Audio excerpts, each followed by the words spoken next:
অনামিকা তার একমাত্র ছেলে টিঙ্কুকে নিয়ে মায়ের বাড়িতে বেড়াতে যায়, কিন্তু সে তার মাকে রান্নাঘরে দাঁড়িয়ে রান্না করতে দেখে বড্ড অবাক হয়। এ কি মা, বাড়িতে বৌদি থাকতে তুমি রান্না বান্না করছো কেন? তোমার গুণধারী বৌমা কোথায়? কি করব, তোর বৌদি তো অফিসে গেছে, তাই বাধ্য হয়ে আমাকেই রান্না বান্না করতে হয়। কিন্তু তুই যে আসবি আমাকে আগে বললেই পারতিস, তাহলে আমি তোর জন্য ভালো ভালো রান্না করে রাখতে পারতাম। আমরা তো নিজের জন্য শাক ভাত করেই খেয়ে ফেলি। ছি ছি মা, তোমার বৌমা তোমাকে এভাবে রেখেছে? তুমি তো মাছ মাংস ডিম ছাড়া কোনোদিনও খেতেই পারতে না, এখন আবার সিদ্ধ শাক ভাত খাচ্ছ? দাঁড়াও, বৌদি একবার বাড়ি ফিরুক, তারপর আমি মজা দেখাচ্ছি। বিকেলবেলা তনুশ্রী অফিস ছুটির পর তার ছেলে বিজয়কে নিয়ে বাড়িতে ফিরে আসে। বিজয় তার পিসির ছেলে টিঙ্কুকে দেখে খুব খুশি হয়। বিজয় টিঙ্কুর থেকে বয়সে 3 বছরের ছোট ছিল। আরে ভাই, তুই এখন বাড়ি ফিরছিস? আমি সেই কখন থেকে তোর সঙ্গে খেলবো বলে বসে আছি, চল না আমরা খেলা করি। দাদা, তুই কখন এলি? তুই এসেছিস জানলে আমি তো অনেক আগেই বাড়ি থেকে আসার জন্য বায়না করতাম, আমরা তাহলে অনেকক্ষণ খেলার সময়ও পেতাম। কিন্তু এখন তো আমাকে হোমওয়ার্ক করতে বসতে হবে, তা না হলে মা তো বকবে।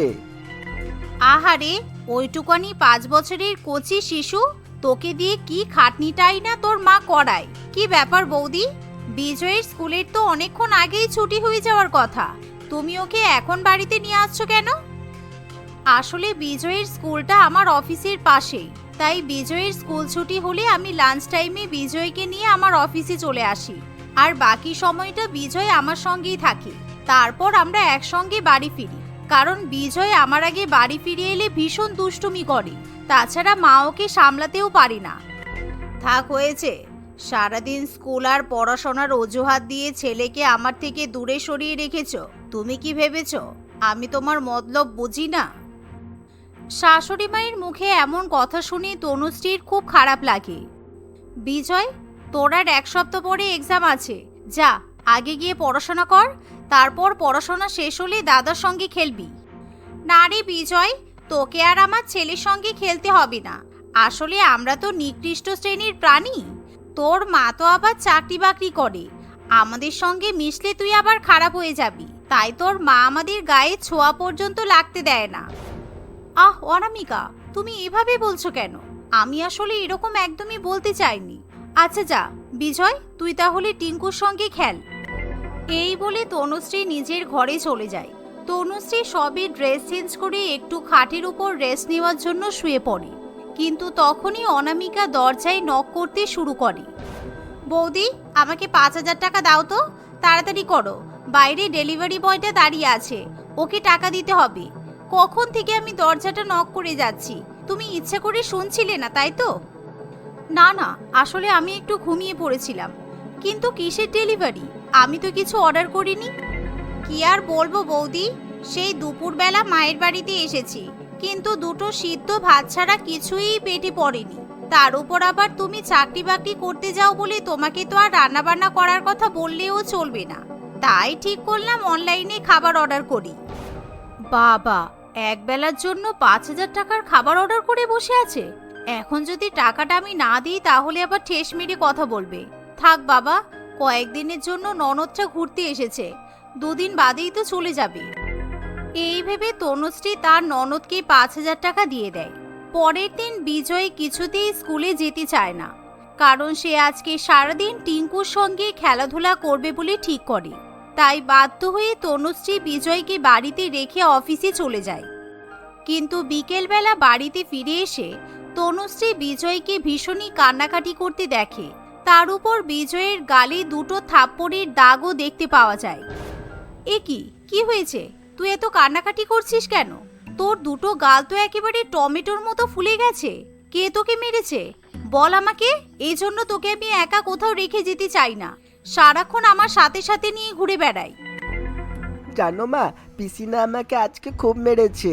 আসলে টিঙ্কু দাদা আমার জন্য তুমি যে স্ন্যাক্স কিনে আনো, সেই চিপস, চকলেট, কুরকুরে, দাদা সব স্ন্যাক্স একেবারে খেয়ে ফেলেছে।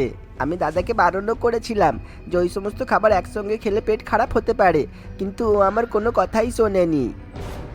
ঠিক এমন সময় অনামিকা সেখানে এসে বলে, ও এখন নাকে কেঁদে মাকে সব লাগাচ্ছিস? আমার ছেলেটা আজকে বাথরুম থেকে বেরোতেই পারছে না। তুই যত নষ্টের গোড়া। তোকে কে বলেছিল ওসব ভুংভাং খাবার আমার ছেলেকে খাওয়াতে? এভাবেই অনামিকা তনুশ্রী এবং তার ছেলেকে যা নয় তাই বলে চলে যায়। কিন্তু তনুশ্রী কিছু বলতেও পারে না। এমনকি তনুশ্রীর স্বামী রাহুল বাড়িতে ফিরলে অনামিকা তনুশ্রীর নামে মিথ্যা কথা বানিয়ে বানিয়ে বলে, এই দাদা, তুই এরকম চাকরি করা মেয়ে বিয়ে করতে গেলি কেন বলতো? তোর কি টাকা ইনকাম করতে প্রবলেম হচ্ছে? এই সমস্ত মেয়েদের কিন্তু খুব অহংকার হয়। বাড়িতে তো একটা হাতা খুন্তিও কিছু নাড়ে না। ছেলেটাকে ভুলভাল খাবার খাইয়ে রেখেছে, তার উপর মাকে প্রত্যেকদিন রান্না করতে হয়। তাহলে তোর এরকম বউ বাড়িতে থেকে কি লাভ বলতো? হ্যাঁ তাই তো, সংসারের সমস্ত কাজকর্মই যদি আমি করব, তাহলে আর বৌমার থেকে কি লাভ? বৌমা তো সারাদিন শুধু অফিস যাচ্ছে আর নিজের ছেলেকে দেখছে, আমাকে তো ধর্তব্যের মধ্যেও আনে না। আমি দুদিন বেড়াতে এসেছি, বৌদি আমাকে এক গ্লাস জল পর্যন্ত দিয়ে আপ্যায়ন করে না। দুঃখের কথা আর কি বলবো, দুদিন মায়ের বাড়িতে এসে যদি এরকম ব্যবহার পেতে হয়, তাহলে তো আমার শ্বশুর বাড়িতে থাকাই ভালো। এমন কথা শুনে রাহুল তনুশ্রীর উপর ভীষণই রেগে যায়। তাই রাহুল তখনই তনুশ্রীকে ডেকে পাঠায়। কি ব্যাপার তনুশ্রী, আমার বোনটা কয়েকদিনের জন্য মায়ের বাড়িতে এসেছে, শুনলাম তুমি নাকি তার সামান্য আপ্যায়নটুকু করতে পারোনি। তুমি তো বলেছিলে রান্না বান্না ঘর সামলানো সমস্ত কিছু তুমি একাই সামলে নেবে, কই এখন তো তার কিছুই দেখতে পাচ্ছি না। বিজয় হওয়ার আগে পর্যন্ত আমি সংসারের সমস্ত রান্নাবান্না কাজকর্ম অফিস সমস্ত কিছু একসাথে সামলেছি, কিন্তু এখন আমার ছেলেটা বড় হয়েছে, ওকেও তো দেখতে হবে। তুমি তো সারাদিন অফিসের কাজে ব্যস্ত থাকো, আমার ছেলের পড়াশোনা টিউশন, তোমার তো এসব নিয়ে কোনো মাথা ব্যথা নেই। থাক তনুশ্রী, আমার সঙ্গে তর্ক করতে এসো না। তোমাকে কিছু বলতে গেলেই তুমি শুধু বিজয়ের নামে অজুহাত দাও। ঠিক আছে, এরপর থেকে বিজয়কে স্কুলে টিউশনে আমি নিয়ে যাব। তুমি কালকে রান্না বান্না করে তারপর অফিসে যাবে, আমি যেন বোনের কাছ থেকে কোনো রকম কমপ্লেন না পাই বলে দিলাম। রাহুলের এমন কথা শুনে তনুশ্রী আর কিছু বলতে পারে না। তাই তনুশ্রী পরের দিন সকালবেলা ব্রেকফাস্ট বানাতে চলে যায়। যা দেখে অনামিকা বলে, যাক বৌদি, এসে পর্যন্ত এই প্রথমবার তোমাকে রান্নাঘরে যেতে দেখছি। দাদার কাছে বকা খেয়েছো বলে অবহেলা করে আমাদের সিদ্ধ খাবার খাইয়ে দিও না যেন। আমার ছেলেটা আবার লুচি, চিকেন কষা, গাজরের হালুয়া, ক্ষীর এসব খেতে খুব ভালোবাসে। ও হ্যাঁ, দুপুরবেলা কিন্তু আমাদের জন্য বাসন্তী পোলাও, মাটন কষা, ভেটকি পাতুরি আর চিংড়ি মাছের মালাইকারি রান্না করবে, ঠিক আছে? এতগুলো রান্না বান্না করতে গেলে তো আমার অনেক সময় লেগে যাবে। তাছাড়া তুমি যে রান্নার কথা বললে, বাড়িতে সেরকম কোনো উপকরণও নেই। তুমি তাহলে একটু বাজারটা করে নিয়ে এসো, আমি রান্না করে দিচ্ছি। তাহলে আমার একটু সময় বাঁচবে, কারণ আমাকে তো আবার অফিসে বেরোতে হবে। ও মাই গড বৌদি, বাইরে কি রোদ পড়েছে দেখেছো? পাগল নাকি আমি এই রোদের মধ্যে বাজার করতে যাব? তাছাড়া আমি তো তোমার বাড়ির গেস্ট, তুমি আমাকে কাজ করতে বলছো? তোমার সাহস তো কম নয়। ননদের মুখে এমন কথা শুনে তনুশ্রীর কিছু করার থাকে না। তনুশ্রী প্রথমে বাজার করে নিয়ে আসে এবং ব্রেকফাস্ট ও লাঞ্চের খাবার তৈরি করতে গিয়ে তার অনেকটা লেট হয়ে যায়, যার ফলে তনুশ্রী সেদিন অফিসেও যেতে পারে না। প্রত্যেকদিন এভাবেই তনুশ্রী তার ননদের পছন্দ মতো রান্নাবান্না করে, কিন্তু তনুশ্রী কিছুতেই সময়ের অভাবে অফিসে পৌঁছাতে পারে না। তাই তনুশ্রীর অফিসের বস একদিন তাকে ফোন করে বলে, শোনো তনুশ্রী, আমার অফিসে কিন্তু কিছু রুলস অ্যান্ড রেগুলেশন আছে, আর আমি খুব ভালো মতোই লক্ষ্য রেখেছি যে তুমি ইম্পর্টেন্ট মিটিংয়ের দিনই অফিসে প্রেজেন্ট থাকছো না। তাই আমি তোমাকে 3 মাসের জন্য সাসপেন্ড করলাম। তুমি যদি এর পরে শুধরে যাও তো ভালো, তা না হলে তোমার চাকরিটাই থাকবে না বলে দিলাম। তনুশ্রী অনেক কাকুতি মিনতি করলেও কোনো লাভ হয় না। এতে করে তনুশ্রী বড্ড কষ্ট পায়। দেখতে দেখতে ঘর সংসার সামলাতে সামলাতে 1 মাস কেটে যায়। অন্যদিকে অনামিকা কিছুতেই শ্বশুরবাড়িতে ফেরার নাম করে না। ইতিমধ্যে বিজয়ের প্রাইভেট স্কুল থেকে মান্থলি ফিস দেওয়ার নোটিশ আসে। এই তনুশ্রী, বিজয়ের স্কুলের ফিসটা দাওনি কেন? বাড়িতে তো নোটিশ এসেছে, তুমি কি কেয়ারলেস বলো তো? কেন? খুব তো বলেছিলে। তোমার এই সংসার সামলাতে গিয়ে আমার চাকরিটাই চলে গেছে, তাই আমি আর এই মাসে বিজয়ের স্কুলের ফিসটাও দিতে পারবো না। তুমি এবার স্কুলে গিয়ে 90,000 টাকা পে করে এসো। এমন কথা শুনে রাহুল ভীষণই ভয় পেয়ে যায়, কারণ রাহুলের স্যালারি ছিল 80,000 টাকা। সে কি তনুশ্রী, তুমি তো জানো আমার স্যালারি কত। আমার পক্ষে তো ফিস দেওয়া সম্ভব নয়। চাকরি ছাড়ার আগে একবার তো আমাকে বলতে পারতে। এবার আমি কি করব? কেন? বোনের কথা শুনে আমাকে তো খুব ঝেড়েছিলে। নাও এবার বোঝো ঠেলা। এক কাজ করো, তুমি বরং তোমার বোনের বরের কাছ থেকে 90,000 টাকা ধার নাও, কারণ তোমার বোনের বর তো সরকারি চাকরি করে। এমন কথা শুনে রাহুল তখনই তার বোনের কাছে গিয়ে বলে, তোর বরকে বলে আমাকে 90,000 টাকা ধার করে দিতে পারবি? আমার খুব দরকার রে, তোর ভাইপোর স্কুলের ফিস বাকি আছে, এই মাসে যদি ফিসটা না দিতে পারি। আরে তুই এভাবে বলছিস কেন? অনু, তুই এখনই তোর বরকে টাকা দিতে বল। কিন্তু মা, আমার বর এত টাকা কোথায় পাবে? কেন, তোমার বর তো সরকারি চাকরি করে, এইটুকু টাকা তোমার বরের কাছে কিছুই না। টাকাটা না থাকলে আমার ছেলে তো স্কুলে ভর্তি হতে পারবে না। না, বরের উপর রাগ করে বাপের বাড়িতে আসা আমার উচিত হয়নি। এখন যদি 90,000 টাকা ধার দিই, তাহলে এরা শোধ করবে কিনা তার ঠিক নেই। থাক বাবা, এখান থেকে মানে মানে কেটে পড়ি। অনামিকা মনে মনে এমন ভাবার পর বলে, দেখ, ওর কাছেও তো এখন এত টাকা নেই, তবে আমার বর একটা লোনের ব্যবস্থা করে দিতে পারি। তাছাড়া আজকেও আমাকে ফোন করে বলছিল বাড়ি চলে যাওয়ার কথা। আমি বাড়ি যাই, বুঝলি, না হলে আমার বর আবার খুব রাগ করবে। এই বলে অনামিকা তখনই বাপের বাড়ি থেকে কেটে পড়ে। এমন পরিস্থিতিতে রাহুল এবং তার মা কি বলবে কিছুই বুঝে উঠতে পারে না। বৌমা, তুমি বরং নতুন চাকরিতে জয়েন করো। আমার মেয়ের কথা শুনে তোমাকে অপমান করা একদমই আমাদের উচিত হয়নি। তুমি পারলে আমাদের ক্ষমা করে দিও। হ্যাঁ সত্যিই তনুশ্রী, তুমি চাকরি করো বলে আমাদের সংসারে কতটা সুবিধা হয়। আমিও তোমার উপর রাগ করে খুব বড় ভুল কাজ করে ফেলেছি। এমন কথা শুনে তনুশ্রী খুব খুশি হয়। দেখতে দেখতে 3 মাস কেটে গেলে তনুশ্রী আবার শান্তিমতো অফিসের কাজে জয়েন করতে পারে। মনিকা দেখতে খুব সুন্দর একটি মেয়ে ছিল। শুধু রূপের জন্যই নয়, সে তার গুণের কারণেও সবার কাছে খুবই প্রিয় ছিল। সে বাড়ির সব কাজেই পারদর্শী ছিল। মনিকা তার মা অঙ্কিতা দেবী এবং বাবা অমিতাভ বাবুর একমাত্র মেয়ে ছিল। মনিকার লাল রঙের পোশাক খুব পছন্দের ছিল, এমনকি সে লাল রঙকে তার জন্য লাকি বলে মনে করত। তাই সে সবসময় লাল রঙের জামা পরে থাকত। একদিন মনিকা কলেজে যাওয়ার জন্য লাল রঙের চুড়িদার পরে। কলেজে পৌঁছালে লাল রঙের চুড়িদার দেখে তার বান্ধবী রোহিণী তাকে বলে, এই তো আমাদের লালি চলে এসেছে। লালি, কেমন আছো লালি? সেই দূর থেকে রেড সিগন্যাল দেখে বুঝে গেলাম আমাদের লালি আসছে। এই চুপ কর, তোকে কতবার বলেছি না যে আমাকে লালি বলে ডাকবি না? তুই সব সময় লালি লালি বলিস কেন? হ্যাঁ, বারে বা, লালিকে লালি বলবো না? তুই তো প্রত্যেক দিনই এই লাল রঙের জামা পরে কলেজে আসিস, তাই তো তোর নাম দিয়েছি লালি। কি সুন্দর নাম, তাই না? তুই তো জানিস আমার লাল রং কত পছন্দ। আর তাছাড়া তুই তো এখন কালো জামা পরে আছিস, এখন কি তাহলে তোকে আমি কালি বলে ডাকবো? ও কালি, কালি। না, আমি তো আর তোর মতো প্রত্যেক দিন এক রঙের জামা পরি না। বাবারে বাবা, একেবারে ক্যাটকেটে লাল, কি বাজে দেখায়।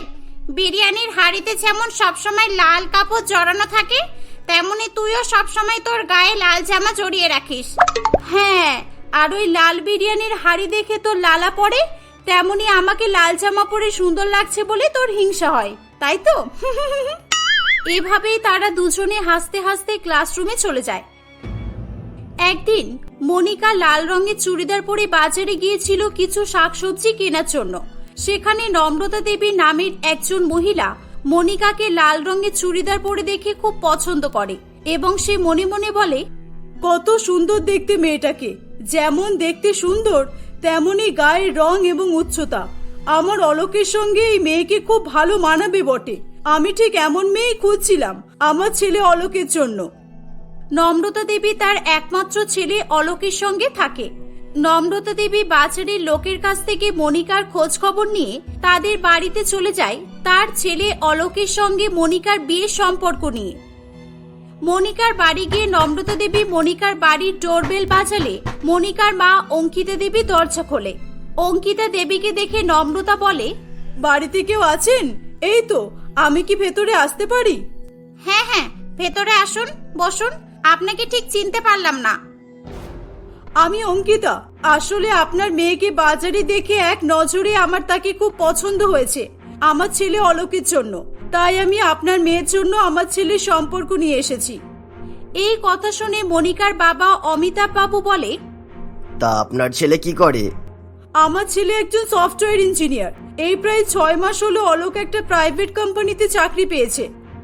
আচ্ছা ঠিক আছে, আমরা একবার মনিকাকে জিজ্ঞাসা করে নিই, তারপর না হয় আপনাকে জানিয়ে দেব। আপনাদের মতামতের অপেক্ষায় থাকবো, কারণ আপনার মেয়ে সত্যিই দেখতে খুব সুন্দর। প্রথম দেখাতেই ওকে আমার লাল পরীর মতো মনে হয়েছে। নম্রতা দেবী কিছুক্ষণ কথা বলে সেখান থেকে চলে যায়। দুই পরিবারের মতামত অনুযায়ী মনিকা এবং অলোকের বিয়ে হয়। বিয়ের পরে মনিকাকে লাল শাড়ি পরতে দেখে তার শাশুড়িমা অর্থাৎ নম্রতা দেবী বলে, বৌমা, তোমাকে লাল শাড়ি পরে খুব সুন্দর দেখতে লাগছে। থ্যাংক ইউ মা। কিন্তু তুমি শুধু এই লাল রঙের পোশাকই পরো কেন? আসলে মা, আমার লাল রং খুব পছন্দ। তাছাড়া আমি এই রংকে খুব লাকি বলে মনে করি। আপনার মনে আছে আপনি আমাকে এই লাল রং দেখেই পছন্দ করেছিলেন? হ্যাঁ মনে আছে, কিন্তু তোমাকে অন্য রঙেও খুব সুন্দর মানাবে। মা, আমার লাল রঙের পোশাকই পরতে ভালো লাগে, আমি অন্য রং পরবো না। আচ্ছা বাবা, ঠিক আছে, তাই পরো। এখন যাও, অলোকের জন্য কিছু ব্রেকফাস্ট করে দাও তো, ওর অফিসে যাওয়ার সময় হয়ে যাচ্ছে। ঠিক আছে মা, আমি এখনই করে দিচ্ছি। এই বলে মনিকা রান্নাঘরে চলে যায়। কিছুক্ষণ পর রান্নাঘর থেকে চিৎকারের আওয়াজ পেলে অলোক এবং নম্রতা দেবী সেখানে দৌড়ে আসে। তারা দেখে মনিকার শাড়ির আঁচলে আগুন লেগে গেছে। এই দেখে অলোক তাড়াতাড়ি করে মনিকার শাড়ির আঁচলে জল দেয়। বৌমা, তোমার আঁচলে আগুন লাগলো কিভাবে? ঠিকভাবে রান্না করতে পারো না নাকি? তোমার মন কোথায় থাকে বলো তো? মা, আমি জানি না মা, কিভাবে আগুন লাগলো। আমি তো অলোকের জন্য ব্রেকফাস্ট তৈরি করছিলাম। এরকম ভাবে কাঁদছো কেন তুমি? তুমি না বলতে যে লাল রং তোমার অনেক প্রিয়, খুব লাকি তোমার জন্য? তাহলে এখন তোমার লাক তোমাকে বাঁচাতে পারলো না কেন? উফ অলোক, এখন কি এসব কথা বলার সময়? কেঁদো না বৌমা, তুমি রুমে যাও, গিয়ে চেঞ্জ করে নাও। আমি খাবার টেবিলে ব্রেকফাস্ট নিয়ে যাচ্ছি। এই বলে নম্রতা দেবী ব্রেকফাস্ট টেবিলে রাখতে চায় এবং মনিকা শাড়ি চেঞ্জ করতে নিজের রুমে চলে যায়। কিছুক্ষণ পরে মনিকাকে আবারও লাল রঙের চুড়িদার পরে আসতে দেখে অলোক বলে, কি ব্যাপার মনিকা, তোমাকে এত বলার পরেও তুমি লাল জামা পরেছো? আমি বলেছিলাম না যে লাল রং আমার জন্য খুবই লাকি, তাই তো আজকে আমার শুধু শাড়ি পরেছে, কিন্তু আমার কিচ্ছু হয়নি। এখন মানলে তো যে লাল রং আমার জন্য লাকি? এটা শুধু তোমার কল্পনা, আর কিছুই না। কেন বুঝতে পারছো না? এই বলে অলোক খাবার খেয়ে অফিসে চলে যায়। মনিকার লাল রঙের প্রতি ভালোবাসা আরো বেড়েই চলেছিল। একদিন নম্রতা দেবী মনিকাকে বলে, বৌমা চলো, আজকে একটু বাজারে যেতে হবে। অলোক তো অফিসে চলে গেছে, আর তাছাড়া ও একা একা আর কত দিকে বা সামলাবে। তার চেয়ে আমি আর তুমিই যাই, বাজার থেকে কিছু শাকসবজি কিনে নিয়ে আসি। চলো। ঠিকই বলেছেন মা, চলুন আজকে আমরাই বাজারে যাই। মা একটু দাঁড়ান, আমি চেঞ্জ করে আসি। এই বলে মনিকা চেঞ্জ করতে চলে যায়। কিছুক্ষণ পরে মনিকা এসে বলে, চলুন মা, আমি রেডি। আমাকে কেমন লাগছে বলুন? বৌমা, তুমি কি আবার এই লাল রঙের শাড়ি পরেই যাবে? হ্যাঁ মা, কেন বলুন তো? বিয়ের প্রায় 6 মাস হয়ে গেল, সেই থেকে একইভাবে লাল রঙের পোশাক পরেই আসছো। আজকে না হয় অন্য রঙের জামা পরো। না মা, আমি এখন তো বাইরে যাচ্ছি, আর তাছাড়া আপনি জানেন তো। নম্রতা দেবী মনিকাকে থামিয়ে দিয়ে বলে, হ্যাঁ হ্যাঁ বৌমা, আমি জানি যে লাল রং তোমার পছন্দের রং, আর লাল রং তোমার জন্য খুবই লাকি। তোমাকে আর বলতে হবে না। একদম ঠিক বলেছেন মা। আচ্ছা ঠিক আছে, তাহলে তুমি লাল রঙের শাড়ি পরেই চলো, কোনো অসুবিধা নেই, চলো। হ্যাঁ মা, চলুন। এই বলে তারা দুজনে বাজারে চলে যায়। বাজারে গিয়ে কিছুটা কেনাকাটা করার পর তারা একটা সবজির দোকানে গিয়ে দাঁড়ায়। ঠিক সেই সময় সেখানে হঠাৎ করে একটা ষাঁড় গরু চলে আসে। নম্রতা দেবী এবং মনিকা ওই গরুটাকে দেখে দোকান থেকে একটু দূরে সরে গিয়ে দাঁড়ায়। ষাঁড় গরুটা সবজির দোকান থেকে একটি সবজি মুখে তুলে নিয়ে যাওয়ার সময় মনিকাকে লাল রঙের শাড়ি পরে থাকতে দেখে ফেলে। লাল রং দেখে ষাঁড় গরুর মাথা নষ্ট হয়ে যায়। তখন সেই গরুটা মনিকার দিকে এগোতে থাকে। মা, এই ষাঁড় গরুটা আমার দিকে আসছে কেন? মা, এখন কি হবে? মা, আমাকে বাঁচান। এই এই ভাগ ভাগ, যা যা, ভাগ এখান থেকে, ভাগ। নম্রতা কি করবে ভাবতে না ভাবতে ষাঁড় গরুটা মনিকাকে তাড়া করে। এইদিকে মনিকা ষাঁড় গরুকে এগিয়ে আসতে দেখে দৌড়াতে শুরু করে। কেউ বাঁচাও, বাঁচাও আমাকে, বাঁচাও, কেউ বাঁচাও, এই ষাঁড় আমাকে মেরে ফেলবে, বাঁচাও, বাঁচাও আমাকে। নম্রতা খুব ভয় পেয়ে বাজারের লোকজনকে বলে, তোমরা একটু আমার বৌমাকে বাঁচাও দয়া করে। মনিকা দৌড়াতে দৌড়াতে হঠাৎ মাটিতে পড়ে যায় এবং সেখানে পড়ে থাকা একটি পাথরের উপর মনিকার মাথা লেগে গিয়ে তার মাথা ফেটে যায়। ততক্ষণে এদিকে বাজারের লোকজনেরা সেই ষাঁড় গরুটাকে কাবু করে ফেলে। নম্রতা তার বৌমার কাছে গিয়ে মনিকাকে তুললে সে দেখে যে মনিকার মাথা থেকে রক্ত বের হচ্ছে। মনিকা ততক্ষণে অজ্ঞান হয়ে পড়েছিল। নম্রতা দেবী বাজারের লোকজনকে বলে, কেউ একটু আমার বৌমাকে হসপিটালে নিয়ে যেতে সাহায্য করো, দয়া করে সাহায্য করো। তখন সেই বাজার থেকে কয়েকজন লোক মনিকাকে ধরে হাসপাতালে নিয়ে যায়। হাসপাতালে ডক্টর শর্মা মনিকার চিকিৎসা করে। এদিকে মনিকার এমন অবস্থার কথা শুনে অলোক অফিস থেকে তাড়াতাড়ি হসপিটালে চলে আসে। তাদেরকে দেখে ডক্টর শর্মা বলেন, ভয়ের কিছু নেই, এখন পেশেন্ট একদম বিপদমুক্ত, আপনারা চাইলে ওনার সঙ্গে দেখা করতে পারেন। এই বলে ডাক্তারবাবু সেখান থেকে চলে যায়। অলোক এবং নম্রতা দেবী মনিকাকে দেখতে পায়। নম্রতা দেবী মনিকাকে বলে, এখন কেমন আছো বৌমা? কোনো চিন্তা নেই, তোমার কিচ্ছু হয়নি। এখন একটু ভালো আছি মা, আমি খুব ভয় পেয়ে গিয়েছিলাম, উপরওয়ালা বাঁচিয়ে নিয়েছে আমাকে। দেখলে তো মনিকা, তুমি তো খুব বলতে না যে লাল রং তোমার জন্য খুব লাকি। আজকে তোমার ওই লাল রংটাই তোমাকে এত বড় বিপদে ফেললো। সত্যি বলেছ অলোক, আমি শুধুই লাল রংকে আমার জন্য লাকি মনে করতাম। এটা শুধুই আমার মনের একটা ধারণা ছিল। সত্যি এই লাল রঙের শাড়িটা আমাকে বাঁচাতে পারলো না, বরং আমাকে এত বড় বিপদে ফেলেছে। বৌমা, তাহলে তুমি আজকে বুঝতে পেরেছো? হ্যাঁ মা, আমি আজকে বুঝতে পেরেছি যে কোনো একটা রং কোনোদিনও একটা মানুষের জীবন বাঁচাতে পারে না। আজকের পর থেকে আমি আর লাল রঙের জামা পরবো না, বরং আমি সব রঙের পোশাকই পরবো। কয়েকদিন পর মনিকা সুস্থ হয়ে বাড়ি ফিরে আসে এবং নিজে বিভিন্ন রঙের পোশাক কেনে। এটা দেখে নম্রতা দেবী এবং অলোক দুজনেই খুব খুশি হয়।